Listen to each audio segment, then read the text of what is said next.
Hello guys, welcome to back to my YouTube channel. तर आज आपण आलोय कामावरती। तर ही आपली गाडी बघू शकता तुम्ही कशी लावली आणि थोडंसं तिला मॉडिफाय केलं आहे बघा। हे पण लावले आहेत आणि हे पण लावलेलं आहे आपण, भारी दिसते।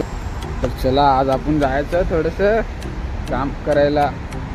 तर मित्रांनो काम झालेलं आहे आपला। आता आपण जाणार आहे तिकडे संध्याकाळी गणपती बुडवायला। तर चला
सुंदर